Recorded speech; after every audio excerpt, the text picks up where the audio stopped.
وأشهد أن محمدا عبده ورسوله الذي لا نبي بعده أما بعد.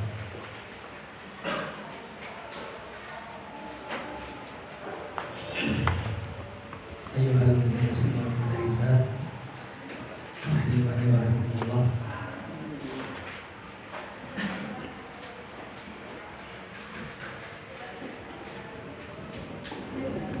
Manhaj at-tarbiyah al-islamiyah berikutnya di kesempatan ini adalah yaitu manhaj tahqiq, manhaj tentang tahqiq.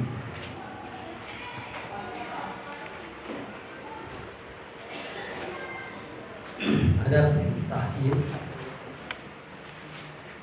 Mari kita lihat tentang Allah yang mulia dalam surah An-Nisa ayat 65. A'udzu billahi minasyaitonir rajim. Fala wa rabbika la yu'minuna hatta yuhaqqimuka fima shajara bainahum thumma la yajidu fi anfusihim harajan mimma qadaita wa yusallimu taslima.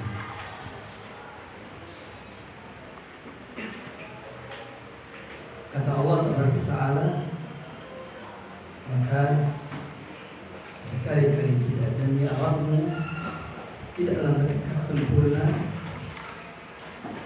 keimanannya sehingga mereka menjadikan sebagai pemutus hukum fima syajara bainahum,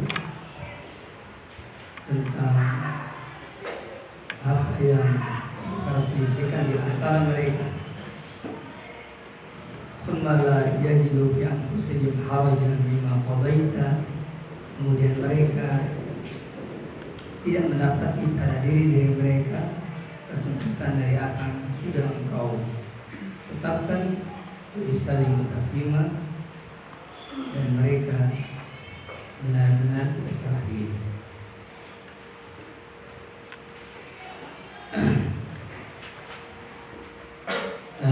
Metode tahqiq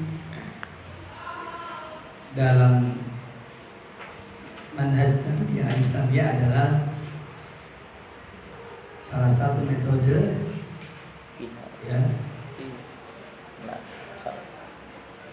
yang berkaitan dengan metode tarbiyah, metode pendidikan.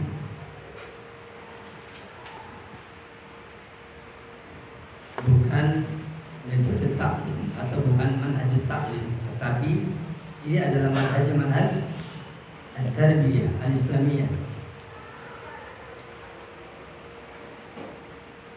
Adapun tentang makna dari firman Allah yang mulia ini,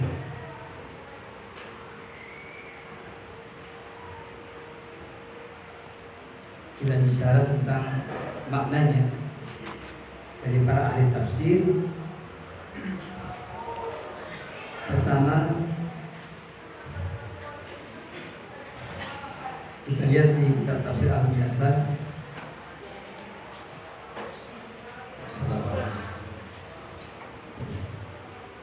hatta yuhaqqimuka fima shajara bainahum. Di sana kalimatnya hatta yaj'aluka hakaman,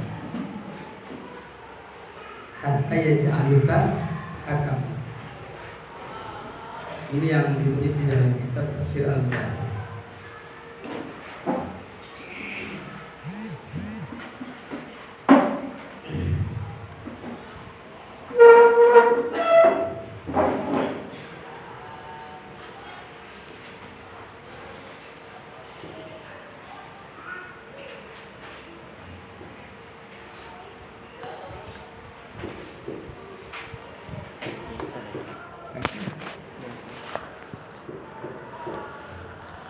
Kalimat hatta yuhaqqimuka, pertama hatta yaj'aluka hakam.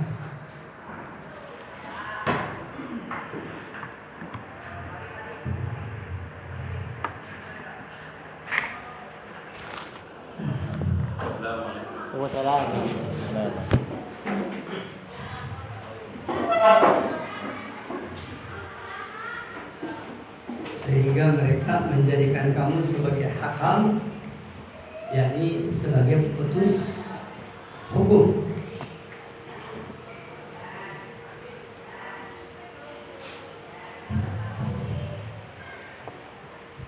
Kalau dalam problematika suami istri, maka ini hakaman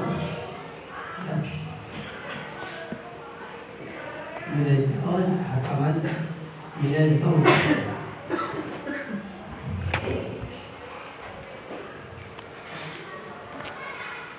Menghukumi antara suami dan menghukumi antara istri, masing-masing diangkat hakam. Kalau menghukumi antara suami dan istri, pertanyaannya pakai metodenya apa? Metodenya Pak Kamiru bima'rufin, maka bermusyawarah dengan cara yang ma'ruf. Ya. Pak Kamiru I'tamara ya'tamiru i'timara. Kalau bahasa kita disebutnya muktamar.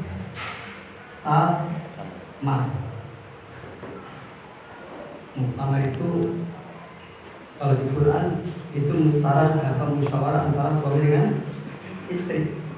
Muktamar. Kalimat fa'tamiru bil ma'rufin atau i'timar, i'tamara ya'tamiru i'timara, ini adalah musyawarah antara suami dan istri. Kalimat hatta yaj'aluka hakaman, sehingga mereka menjadikan kamu sebagai hakam, pemutus hukum.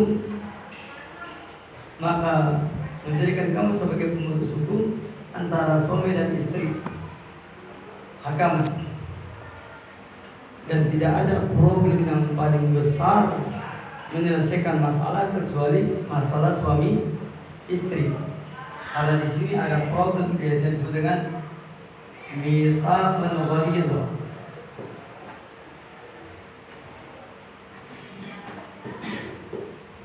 Mitsaqan ghalidha yaitu perjanjian yang berat. Karena perjanjian yang berat, problemnya juga berat. Ya, makanya banyak orang bisa menyelesaikan problematika antara orang dengan orang, individu dengan individu, kelompok dengan kelompok, bisa. Tetapi ketika dia menyelesaikan antara suami istri, itu masalah yang besar. Yang saya maksudkan dalam pembahasan ini, itu lagi bicara bahwa di dalam kitab Tafsir Al-Muyassar, hatta yuhakimuka fima syajara bainahum, itu adalah hatta yaj'aluka hakaman, sehingga mereka menjadikan kamu sebagai pemutus hukum.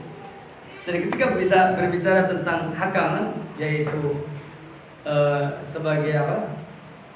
Memutus hukum, maka kita akan melihat ya firman Allah yang mulia yang berbicara tentang hal ini. An-Nisa ayat 35. Allah berfirman, "Wa in khiftum shiqaqa bainihima fab'atsu hakaman min ahlihi wa hakaman min ahliha. Ayyurida islahi yuwaffiqillahu bainahuma in kana ya innallaha kana aliman khabira." Saya ulang lagi, An-Nisa 35. Wa in khiftum shiqaqa bainihima fab'atsu hakam min ahli wa hakam min ahliha yurida islaha yuwaffiqillahu bainahuma innallaha kana aliman khabira. Kata Allah Taala, dan jika kalian takut terjadinya perpecahan di antara keduanya, yaitu perpecahan di antara suami istri, fab'atsu hakam min ahlihi wa hakam min ahliha, maka kirimkan pemutus hukum dari keluarganya, yaitu dari keluarganya si suami, wa hakama min ahliha, dan pemutus hukum dari keluarganya si istri, dengan tujuan yurida islahan, jika keduanya menghendaki perbaikan, yuwaffiqillahu bainahuma, Allah akan memberikan taufik di antara keduanya, yakni mengkompromikannya. Innallaha kana aliman khabira, sesungguhnya Allah tabaraka taala aliman khabira, yaitu zat yang maha mengetahui lagi maha mengamati. Jadi berdasarkan surat An-Nisa ayat 35 bahwa metode mengangkat seseorang sebagai pemutus hukum itu adalah salah satu metode menyelesaikan problematika di kalangan, ya, problematika yang terjadi dalam kemelut suami istri. Dari suaminya diangkat hakaman, dari istrinya diangkat hakaman. Hakaman ini orang yang akan menjadi pemutus hukum sebagai duta dari suami, akan menyampaikan alasan-alasannya. Duta dari istri akan menyampaikan alasan-alasannya, dipertemukan untuk menyelesaikan masalah.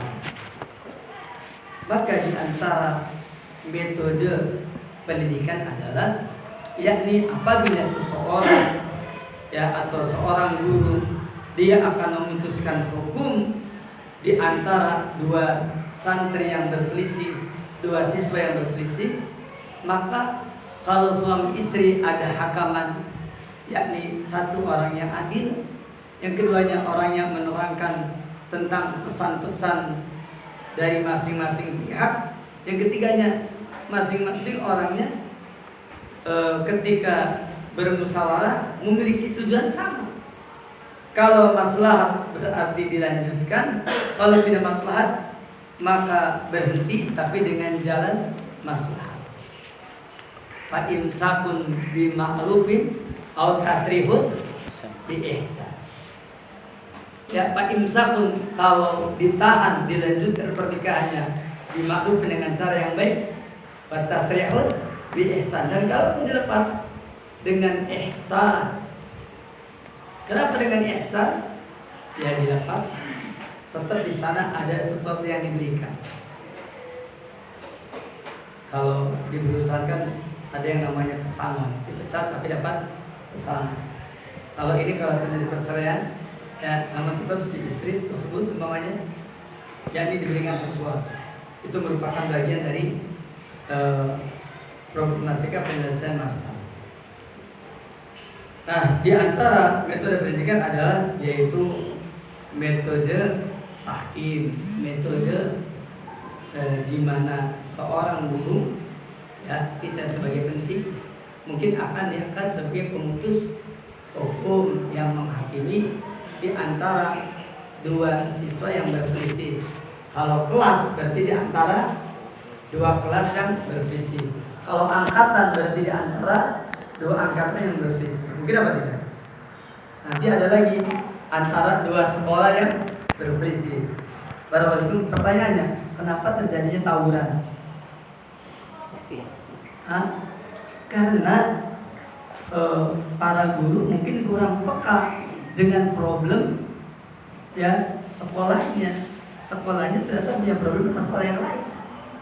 Ada nggak penyelesaian sekolah umpamanya gini? Satu sekolah dia punya masalah sekolah yang lain. Ada nggak keduanya kemudian berunding?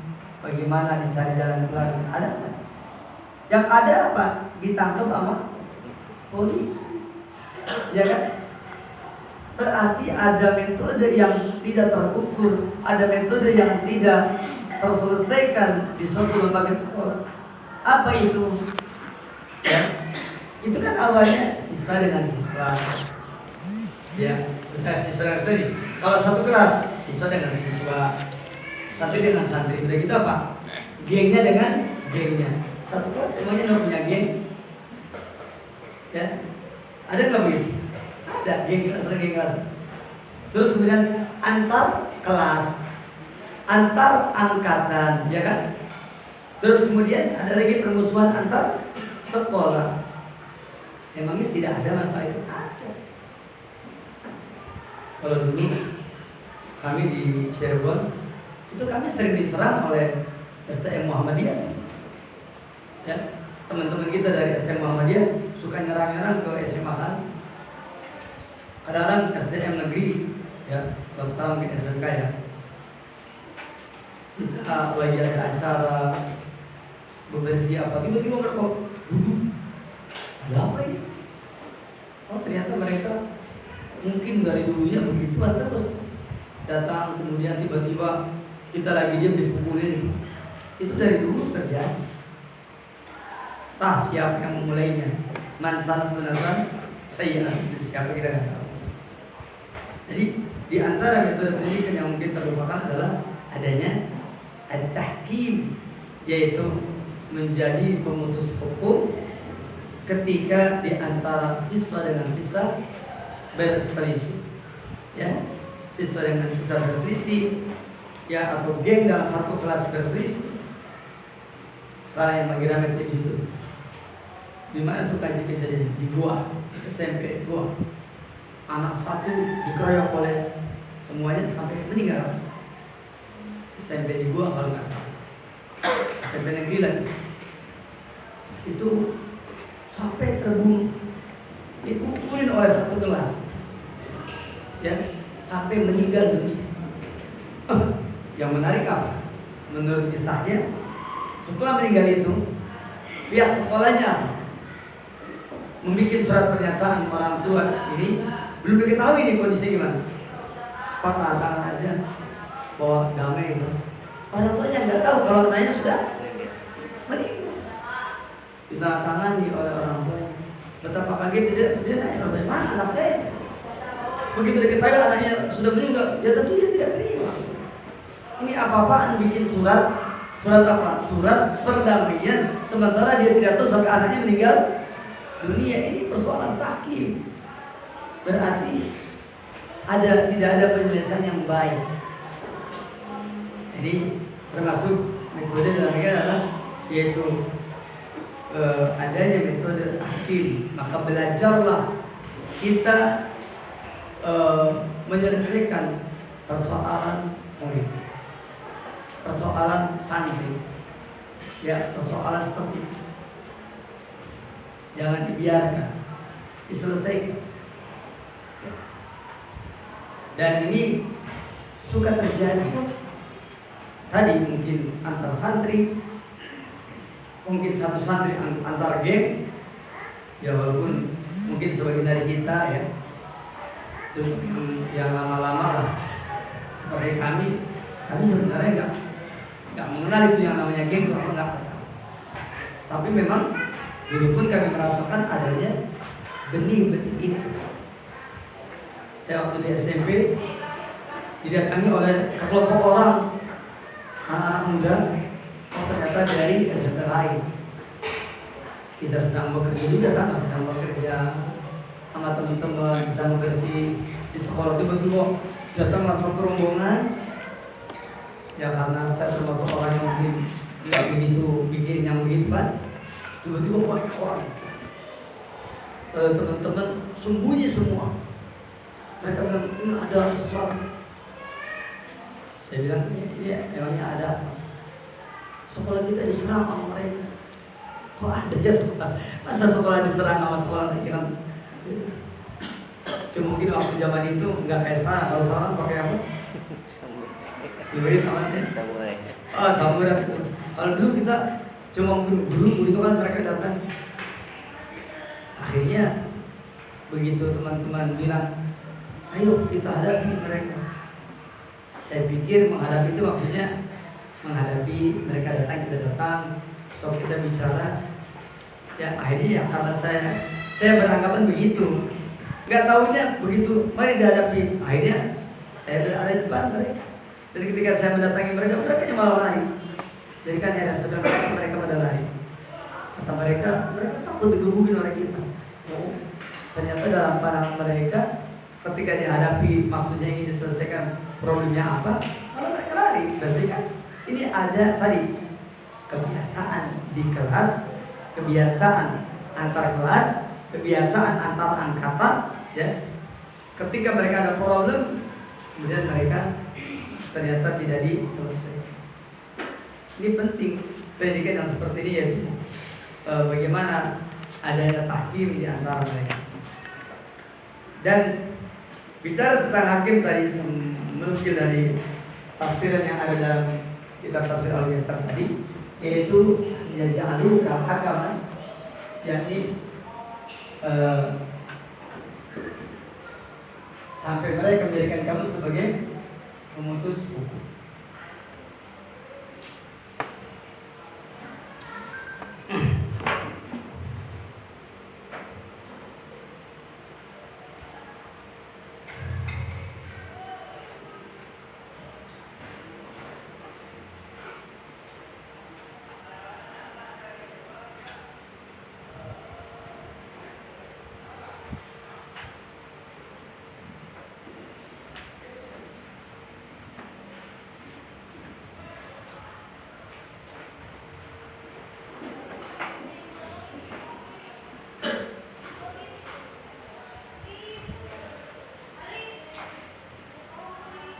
Selanjutnya,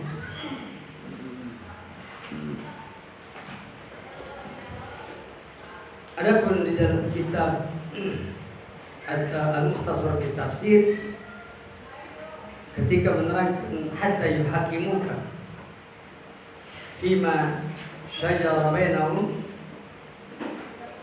maka tafsirannya adalah hatta tahakamu ila rasuli fi hayatihi wa ila syar'ihi ba'da wafatihi fi kulli ma yahsulu bainahum min khilaf. Ini kalimatnya hatta yatahakamu.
Bisa dilihat di aplikasi apa?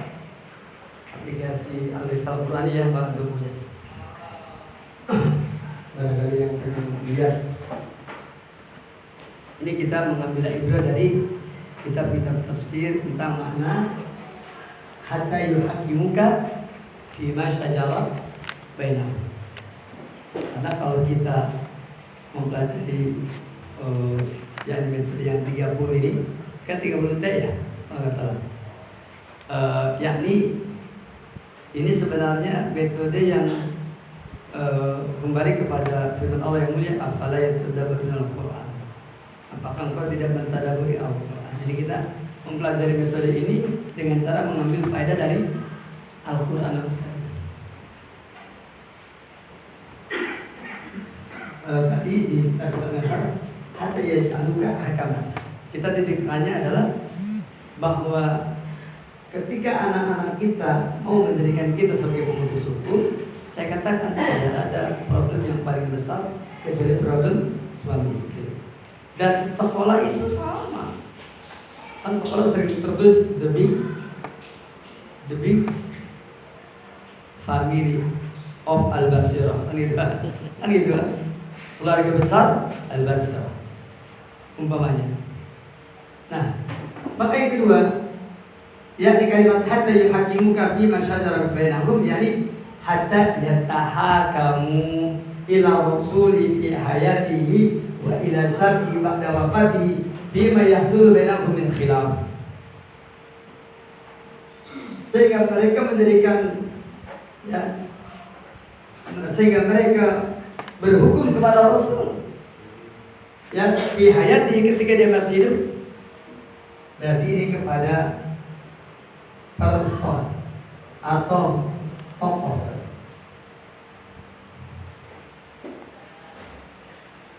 Artinya tahkim itu bisa dikembalikan kepada tokoh atau ketokohan. Kan ada tuh murid dengan murid bermasalah, dihadapi oleh gurunya dengan ketokohan gurunya, biasanya masalah cepat selesai. Karena apa? Karena ketokohan guru bisa menjadi sebab terurainya problem antara murid dengan murid. Biasanya kan persoalannya persoalan apa? Salah paham, keliru pandangan, tidak saling mau mengerti. Tapi begitu gurunya datang, selesai tidak? Selesai. Tapi satu pertanyaan yang menarik, yakni apakah guru sekarang bisa menjadi tokoh sebagaimana ini? Hatta yata'akam ila rasul fi hayatihi. Jawabnya tentu tergantung kita sebagai guru, sebagai pendidik, apakah kita bisa menjadi tokoh sebagaimana halnya yakni mereka para sahabat Nabi diperintahkan agar berhukum kepada Rasul di masa itu, kepada Muhammad Rasul, kepada tokoh. Yang keduanya wa ila sarihi, kepada syariatnya, kepada sunnah, yakni kepada hukum dan peraturan. Yang keduanya apa? Dihukumi mengikuti hukum dan peraturan. Setelah didengarkan, ini mengadu begini, didengarkan, ini mengadu begini. Kemudian setelah keduanya didengarkan, oh ternyata problemnya seperti ini.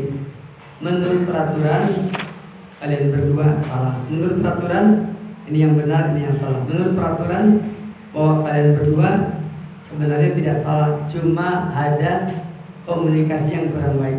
Jadi dikembalikan kepada hukum dan peraturan. Adakah problem antara siswa dengan siswa berkaitan dengan ini? Ada. Umpamanya siswa yang satu dengan yang lainnya bertengkar, masalah Islam. Kalau masalahnya umpamanya masalah kesalahpahaman, bisa diuraikan. Kalau problemnya adalah problem karena sakit hati, ya kita berharap yang sakit hati supaya diberikan artinya kelegaan diri untuk bisa memaafkan. Ya, ketika tidak memaafkan, maka kita bisa, kalau bisa kita sebagai tokoh yang sehingga yang sakit hati pun kemudian merasa bisa memaafkan, bisa jadi dia memaafkan karena ada ketokohan. Tapi bisa jadi dia nggak bisa memaafkan, maka kita dudukan secara hukum. Kalau kamu seperti ini, maka begini. Kalau kamu seperti ini, maka seperti ini. Dikembalikan kepada hukum. Wa ila sari ba'da wafati fi ma yahsul bainahum khilaf. Jadi dalam kitab Al-Mukhtasar Tafsir bahwa metode tahkim bisa dengan dua. Pertama, dikembalikan kepada ketokohan. Yang kedua, dikembalikan kepada hukum dan peraturan. Kembalikan kepada ketokohan dan kembalikan kepada hukum dan peraturan.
Baik, berikutnya.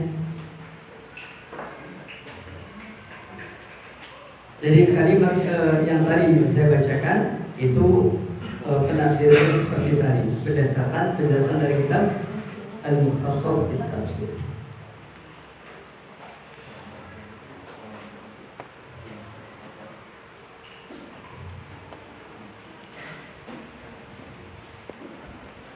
Kemudian dilanjutkan lagi di dalam kitab Tafsir As-Sa'di dikatakan hatta yuhaqqimuka fima shajara bainahum, yakni hatta yuhaqqimu rasulahu fima shajara bainahum, ay fi kulli shay'in yahsulu bi ikhtilaf bi khilafi masailil ijma' fa inna la takunu illa mustanadatan lil kitab wa sunnah thumma la yakfi hadha tahkim hatta yantabiya al-haraju min qulubihim wa dayqi wa qaluhum yuhakimuhum ala wajil ikmali thumma la yakfi dhalika hatta yusallimu li hukmihi tasliman bin sirri sadri wa tuma'ninatin nafsin wa iyadin bidahin wal batin fatahkum fi maqamil islam wa intibahul haraj fi maqamil iman wa taslim fi maqamil ihsan wa man istakmala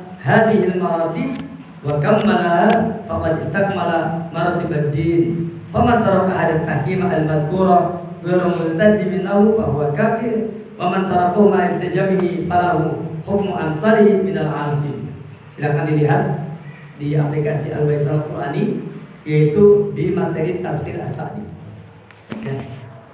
Nanti bisa lihat sana, kita ambil faedah-faedah penting dari firman Allah yang mulia ini, karena kitab Tafsir As-Sa'di di dalamnya penuh dengan nilai-nilai pendidikan.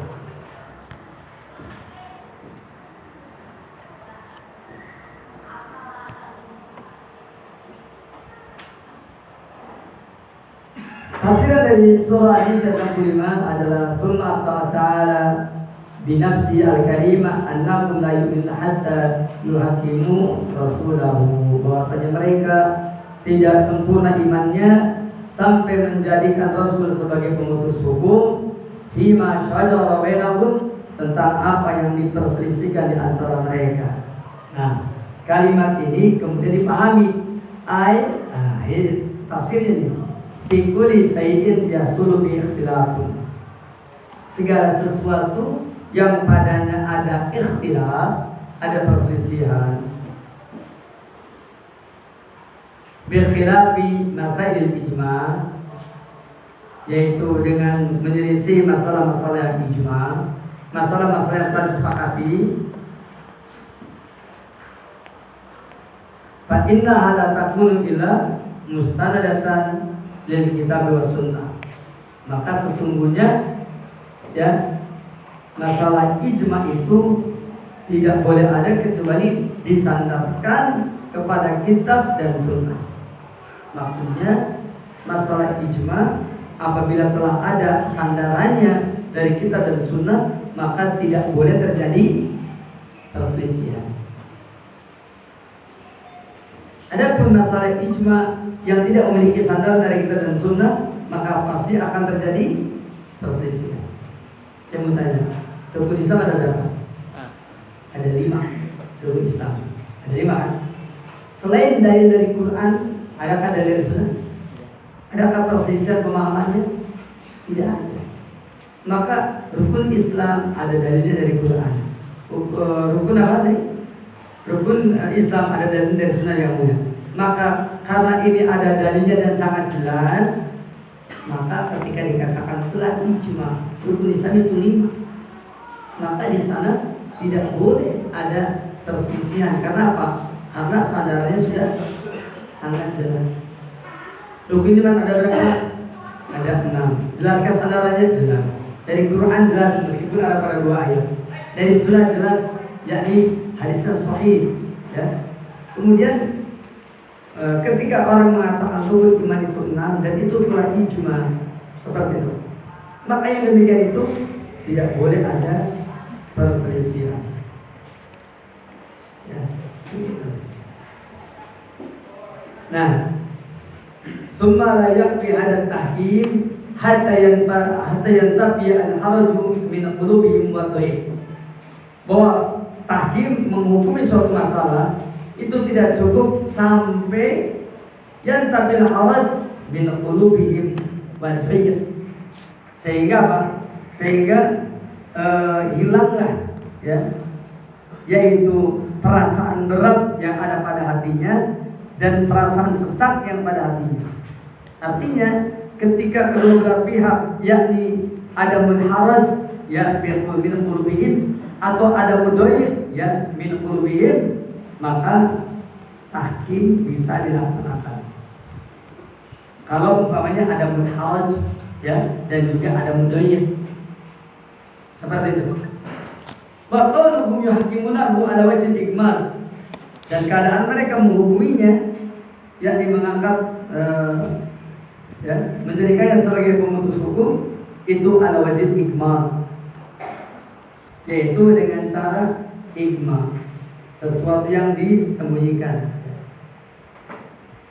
Suma kemudian layak bidalika, hal tersebut tidak mencukupi hatta yusallimu bi hukmihi tasliman, maka penetapan hukum itu tidak akan bisa ya sempurna, tidak akan mencukupi sampai masing-masing ya ketika dihukumi yaitu tasliman, betul-betul berserah diri dengan cara bin sirah sadrin, lapang dadanya ya, dengan cara wa tumakinati nafsin, jiwanya merasa tenang ketika dihukumi, tidak ada kecurigaan. Kemudian wanuqiyadin bidohir wal batin, kemudian tunduk lahir batin. Ketika diputuskan apapun keputusannya, dia tunduk lahir batin. Yang menyebabkan kenapa yakni ketika diberlakukan tahkim, pemutusan hukum dalam dunia pendidikan antara 2 orang yang berselisih, antara geng yang berselisih, antara kelas yang berselisih, antara angkatan yang berselisih, antara sekolah yang berselisih, itu apabila ada yang haraj, wujudul haraj min qulubihim, yakni hati mereka merasa keberatan, nggak bisa dihukum. Suami istri kalau masih ada yang haraj di dadanya, mau suami yang istrinya nggak selesai. Siswa, 2 orang siswa, kalau bisa diputuskan, itu kalau pada dada mereka ada haraj, nggak selesai. Ada doi, merasa sempit dada, merasa tidak adil, merasa apa ya, itu tidak selesai problem yang seperti itu. Terus kemudian juga masing-masing kedua belah pihak tidak insirah sadri, tidak lapang dada. masing-masing pihak tidak tumainun nafsin, tidak merasa tenang dengan putusan tersebut, tidak inqiyad bidhahiril batin, lahir batinnya tidak tunduk kepada yakni penetapan hukum tadi atau tahkim tadi, maka ini tidak selesai. Berarti di sini ada unsur yang dapat mendukung keberhasilan tahkim. Apa itu? Ya tadi ada mulharaj min qulubihim, bahwa mereka tidak merasa keberatan, ya, hati mereka tidak keberatan. Ada mudhayyid, ya, min qulubihim, hati mereka tidak merasa sempit, ya, ketika dihukumi. Seperti itu. Kemudian ada mutaslim, juga mereka tidak mau berserah diri. Kemudian ada mu'insyirahi sodri, mereka tidak lapang dada. Kemudian ada mutma'innati nafsin, mereka jiwanya tidak merasa tenang, merasa dirugikan, ada curiga bahwa ini pemutusan hukumnya yakni bermasalah, tidak ada keadilan. Kemudian ada inqiyad bidhahiril batin, lahir batinnya tidak mau tunduk dengan apapun penyelesaiannya. Pokoknya, ini kalau sudah pokoknya repot. Itu yang tawuran sampai bawa no? Tadi itu kan? Samurai itu soalnya? Samurai kan orang Madura itu kan? Aneh. Apa namanya orang Madura? Bedog. Carok ini. Itu carok. Itu akibat apa itu? Merasa tidak puas. Pokoknya kudu paes ya kan gitu. Kalau sudah kalimatnya begitu, sudah selesai. Makanya butuh faktor-faktor tadi. Nah, untuk membangun ya putra-putri kita, ya santri ikhwan dan akhwat kita, supaya kalau ada persoalan bisa ditahkim, berarti ya ini harus membangun kesadaran. Kalau kita mau supaya tokoh ini bisa menyelesaikan, berarti tanamkan kepada mereka pentingnya menghormati gurunya, pentingnya menghormati pihak sekolah, pentingnya menghormati lembaga. Tanamkan kecintaan kepada lembaga, tanamkan kecintaan kepada gurunya, tanamkan rasa hormat kepada gurunya, tanamkan bahwa gurunya adalah orang yang sangat berjasa menunjukkan kepada mereka kepada jalan yang benar, tanamkan bahwa gurunya adalah orang-orang yang baik yang menginginkan kebaikan kepada mereka. Walaupun zaman sekarang ada hese. Kenapa? Karena banyak buktinya guru-guru yang membunuh muridnya. Ada anak SMP tukang ngerokok, dipukul sama guru olahraga. Bahkan yang paling parah lagi, anak yang merokok, gurunya bawa rokok satu bungkus. Merokok. Udah gitu masuk menit 2, masuk menit 3, atau sampai mulek balik. Harusnya sampai biarkan bisa, ambil puas sekalian mana. Kesannya seperti ini. Anaknya sampai kenapa sampai mati. Atau di sini rokok yang aja ya. Mungkin tujuannya saking jengkel lama ini. Kasus di Pusat Negara, anak yang malam-malam tawuran, mungkin kesel polisinya. Akhirnya apa? Ya, padahal tawuran saya belum jadi. Polisi ada kesel, dipukulin sampai meninggal dunia. Nah, kita mendapatkan tantangan yang berat dalam dunia pendidikan kita kali ini. Bukan hanya pendidikan nasional, bukan hanya pendidikan yang sekuler, tapi pendidikan agama juga sama. Apalagi dengan lahirnya para ustaz kemarin yang muncul baru, musrik, dengan hafalan 17 juz, bacaannya bagus, datang dengan akhlak yang baik, ya, lemah lembut gitu kan, tapi berjiwa munafik, mabudi kucing begitu kan. Begitu. Ketika ada majikannya diam, begitu lengah, ya, paisan habis gitu kan. Kemudian apa tadi? Ya, ikan habis. Ini apa yang habis? Laptop 5 habis di bawah. Siapa tuh? Musrifnya. siapa tuh penghafal Quran, siapa tuh imamnya, siapa tuh yang bagus bacaan Qurannya, siapa tuh yang adabnya baik secara lahiriahnya, siapa tuh yang nggak tahu siapa, yang jelas kabur bawa laptop 5 harganya puluhan juta kan. Baru saja kejadian di kita, udah ada di Kalimantan. Di sana pun ada korban lagi, itu cepat banget. Dia pakai apa Pak? Pakai pesawat kali.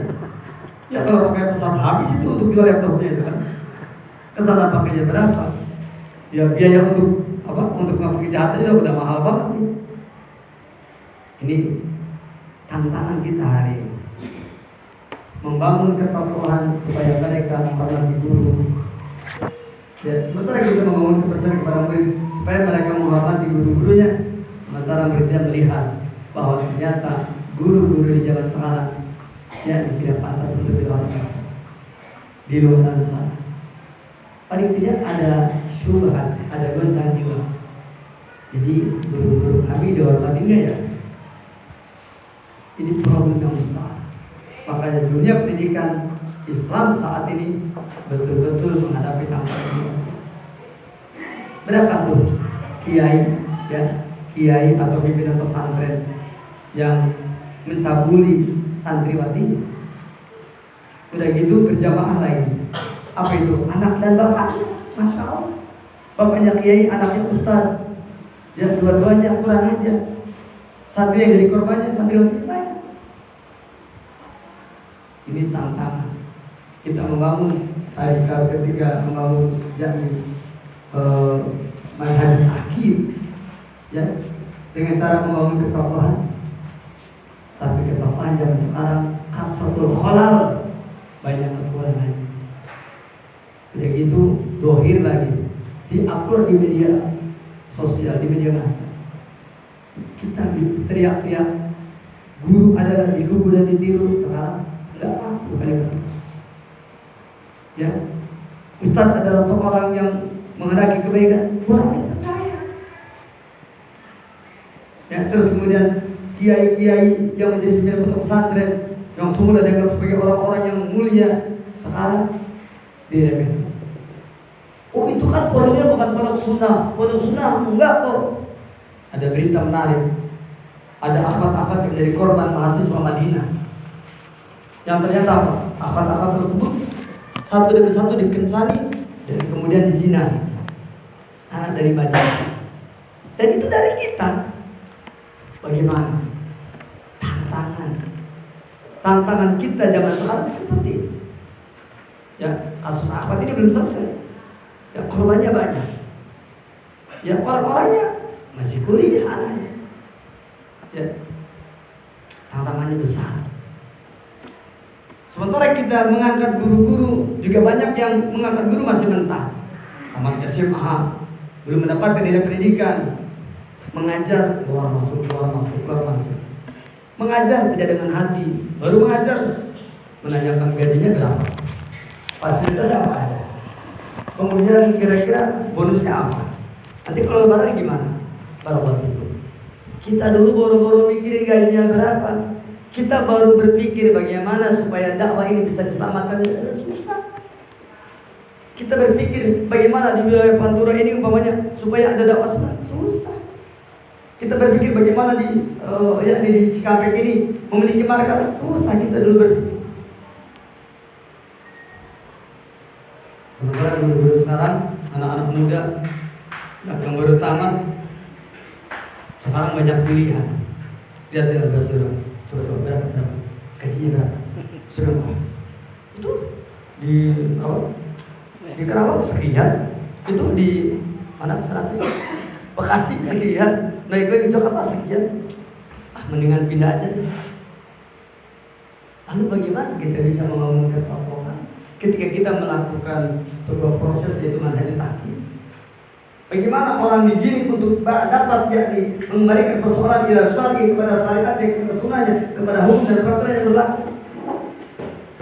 Sementara yang terjadi seperti itu. Kitanya yang tua-tua nih udah teriak-teriak yang ikhlas, bilangnya apa? Oh itu kan zaman ustaz, zaman kami kan beda. Itu kan zaman Ustaz. Ya, biarkan aja yang ikhlas Ustaz. Kalau kami kan urusannya realita. Kami juga nggak makan kan repot juga. Padahal di pondok itu, kalaupun antum nggak dikasih honor, antum masih bisa makan. Saya sering memberikan contoh bahwa dulu kami mengajar nggak disangka dapat honor, nggak disangka. Saya dulu mengajar nggak pernah nanya berapa honornya, enggak. Saya ngajar. Begitu 3 bulan dikasih honor berapa? 10.000 untuk 3 bulan. Kaget saya, dapat uang juga ternyata. Saya ngasih honor 10.000 3 bulan ya ikhwan. Di zaman itu harga kita jadi jurusan Arabia 14.000 harganya. Jadi honor 3 bulan untuk beli kitab apa tadi? Ya jadi terus enggak nyampe. Saya diajak oleh teman asatidz, yuk kita beli kitab. Wah saya senang banget. Udah kebayang bisa beli apa nih. Udah nyampe sana, satu kitab pun tak terbeli. Ya, padahal itu ongkos bolak-balik dijauhin sama teman. Nggak beli, nggak bisa. Tapi senang bisa mengajar di pondok sendiri, masya Allah. Senangnya bukan main. Di aku gitu loh, bahwa kita ini ya santri ya kita bisa mengajar, masya Allah senangnya bukan main. Tapi sekarang nggak bisa. Bicara itu nggak bisa sekarang, sudah bukan zamannya. Sekarang zamannya berapa dan tidak. Membangun ketokohan dalam rangka melakukan manhaj tahdid tidak bisa zaman sekarang. Kecuali harus dengan kerja keras. Apa? Ya, mengkonstruksi ulang. Bagaimana kita melahirkan generasi-generasi yang mukhlisin atau generasi-generasi yang mukhlasin. Terus kemudian ya bagaimana kita membangun generasi-generasi yang taslim sehingga ya ketika ditegakkannya hukuman peraturan dan mereka menyelesaikan problematika di antara mereka bisa terwujud. Ini mengalami sesuatu yang sangat berat. Selanjutnya kita kembali ke yang tadi terangkan dalam kitab ini. Fatahkim fi maqamil Islam. Maka adapun tahkim, yaitu metode tahkim memutuskan hukum itu pada tempat Islam. Apa maksudnya? Tahkim itu adalah diterapkan oleh kita dalam rangka untuk menerapkan syariat, nilai-nilai syariat Islam. Begitu. Tahkim di maqamil Islam, yakni menetapkan hukum atau penghukuman itu pada maqam Islam, yakni pada maqam penerapan syariat. Wantifaul haraj di maqamil iman. Adapun tidak adanya kesulitan, tidak adanya kesempitan, jadi tidak adanya keberatan dalam hati, itu di maqamil iman. Artinya ketika mereka mau dihukumi, karena mereka mengerti oh ya Islam itu memang menghukumi. Ketika mereka dipinta, cobalah kalau dihukumi kalian wahai sekalian, ya hendaklah kalian intifaul haraj, intifaul doik, ya min qulubikum. Cobalah kalian jangan merasa keberatan. Kalian itu urusan apa? Maqamil iman. Itu urusan keimanan. Kemudian yang satu lagi, yakni wa taslim bi maqamil ihsan. Adapun berserah diri, tunduk dan patuh secara lahir dan batin itu fi maqamil ihsan. Itu adanya pada maqam ihsan, yaitu pembentukan kepribadian dan akhlak yang mulia. Tahkim bisa kita lakukan dengan cara seperti ini. Bagaimana kita membangun perkara-perkara seperti ini sehingga ketika mereka dihukumi mereka harus tahu bahwa kita menghukumi dalam rangka menegakkan syariat Islam, bukan dalam rangka ya melampiaskan nafsu kita, bukan. Ini terutama kesantrian biasanya. Kesadaran itu lebih dekat kepada penyakit apa ya? Penyakit gampang emosi. Ya, makanya pesantren itu gajinya harus gede itu. Karena apa? Kalau nggak kuat mentalnya bisa rusak gitu. Menjadi pesantren. Ya. Di pondok kami pernah diuji coba. Ada seorang ustaz yang cukup senior suruh pegang pesantren. Tidak nyampe 1 tahun dia angkat tangan. Dia bilang apa benar, tak sanggup aku menghadapinya. Itu senior, Ustaz senior disuruh jadi apa? pesantren angkatan. Ya, ada juga dulu pernah kita pasang ustaz senior suruh dari kesantrian. Dia nggak angkat tangan, tapi banyak masalah yang terbengkalai. Baru tahu ternyata berat ya. Berat menghadapinya orang, menghadapinya perasaan, ya kan? Belum menghadapi teror, telepon dari orang tuanya, belum menghadapi berbagai macam salah paham. Kayaknya nggak bisa tidur deh dia siang malam. Kenapa? HP-nya aja berding terus tiap hari. Udah gitu ininya, waduh, dicokoki banyak masalah. Kasihan. Pesantren gajinya nggak besar, tapi otaknya bermasalahnya besar. Ada juga pesantren yang enjoy. Apa? Karena dia kurang pendengaran. Setiap kali ada yang protes, ya Pak, iya Bu. Saya tanya, mau ngomong apa itu? Nggak tahu Ustaz. Nggak kedengaran soalnya. Ini pesantren yang luar biasa. Dia bisa bertahan luar biasa. Ya. Kenapa? Nggak dengar dia. Ya. Orang tuanya datang, saya sudah bilang sama ini, begitu aja, nggak tahu saya. Oh ternyata nggak dengar. Nah, ini bisa bertahan, tapi karena nggak kedengaran. Jadi tadi dikatakan bahwa apa tadi at-tahkim fi maqami Islam, yaitu pemutusan hukum itu dalam maqam Islam, wa intifaul harus fi maqamil iman, kemudian wa taslim fi maqamil ihsan. Maka dikatakan paman istakmala hadhil maratib wa kamala faqad istakmala maratib ad-din kula. Ya. Siapa yang menyempurnakan tingkatan-tingkatan ini, maka sungguh dia telah menyempurnakan maratib ad-din kullaha, yaitu martabat agama seluruhnya. Wa man taraka hada tahkim al-madhkur, tapi siapa yang meninggalkan yakni pentahkiman tersebut ghairu multajibin lahu, kemudian dia tidak multajib lahu, maka dikatakan bahwa kafir, maka dia akan menjadi kafir.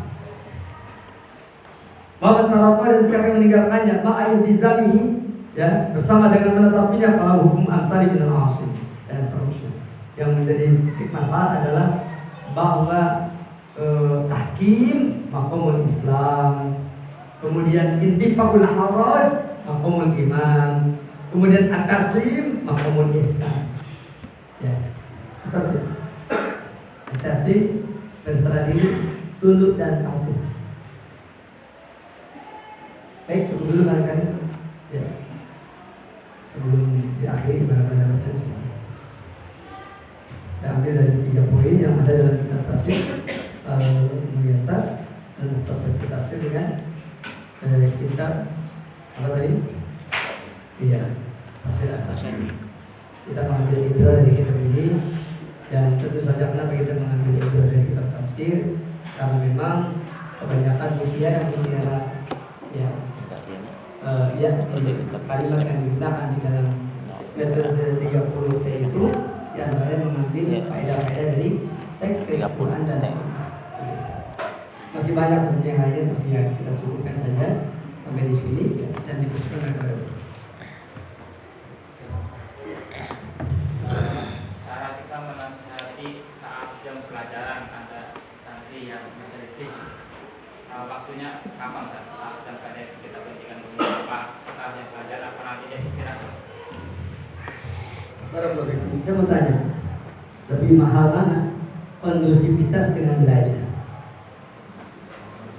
Baik, kondusivitas. Kenapa begitu? Karena kondusivitas adalah muqaddimatu ta'lim, muqaddimah ngajar. Beberapa guru bertanya kepada saya, Ustaz, nanti saya akan cerita sedikit ya. Ustaz, gimana ini? Kita ini metode mengajar ini sering terhalangi oleh murid-murid yang selalu bikin problem. Sedangkan kompetisi kan utama, muqaddimah sebelum belajar kan pengisian. Saya ditanya, bagaimana Ustaz? Apakah yakni kita ngajar ataukah nasihati? Kalau nasihati, berarti ini RPP nggak tercapai RPP dia. Ya. Jadi rencana program pengajar itu nggak tercapai di hari ini. Gimana kalau seperti itu? Saya katakan tentang persoalan manajemen, tentang persoalan LPP atau LPH, itu persoalan yang tidak prinsipil. Karena target-target itu kan ya jika memungkinkan. Kan kita punya kaidah fattaqullaha mastata'tum. Bertakwalah kepada Allah semampu kamu. Ya tentu saja pengennya ya tentu gurunya bisa mengkondisikan dalam waktu cepat sehingga kondusivitas juga dalam pembelajaran, terus kemudian juga ya program tercapai. Itu pengennya. Tapi kan apakah semua ini bisa? Ya tentu saja bisa ya, bisa tidak. Tetapi dilihat dari ahaman yang terpenting ya tentu kondusivitas. Oleh karena itu pada sebagian ya pertemuan kita dengan para murid atau para santri, terkadang pertemuan itu mungkin 1-2 pertemuan ternyata sudah bukan lagi pertemuan pengajaran, tetapi pertemuan yang tidak memang tarbiyah kayak tadi tentang kondusivitas. Maka itulah yang kita dahulukan, meskipun mungkin ya program pengajaran hari itu tidak tercapai, tidak ada masalah. Karena yang namanya pendidikan itu bukan hanya transfer pengetahuan. Dan saya katakan bahwa keberhasilan pendidikan itu 95% adalah dari akhlak yang mulia, dari kepribadian, bukan dari kecerdasan. Kecerdasan paling cuma 5% aja. Seperti itu. Sebagaimana halnya juga keberhasilan tentang manajemen. Manajemen itu keberhasilannya cuma 5% aja. Sebenarnya 95% keberhasilan itu ada pada gurunya. Keikhlasan seorang guru, ya, kemudian kesungguhan seorang guru, semangat seorang guru ketika mengajar itu yang sangat menentukan. Ya, dibandingkan dengan manajemen. Ada manajemen yang penting ya, tertib administrasi sesuai dengan yang diperlukan seperti itu. Ya, untuk apa manajemen minta rapi? Ya, seperti yang terjadi di sekolah-sekolah pada umumnya ya, mereka mengisi rapi apa. Ternyata apa? Di kelasnya kerjanya cuma dagang loh. Anak-anak ya siapa yang mau jajan silakan. Tenang kok, ini udah diisi semua. Akhirnya apa? Akhirnya tidak tercapai tujuannya. Karena apa? Karena di sekolahnya bukannya mengajar tapi berdagang. Tapi manajemen harus selesai. Tidak ada pilihan yang seperti itu lebih penting daripada yang lain. Terus yang keduanya, bukan hanya masalah ini, bahkan juga termasuk masalah ya saya sering menyampaikan juga, umpamanya tentang kapan waktu rapat. Saya mau tanya, antum pernah di sekolah umum itu kira-kira ada nggak kejadian rapat di jam sekolah, ada nggak? Ada apa sering? Itu yang pertama. Yang keduanya, ketika antum jadi siswa, ketika guru rapat senang apa tidak? Oh, senang banget deh, rapat. Ya, bahkan banyak tuh yang berdoa tuh, yang sering rapat gitu. Senang.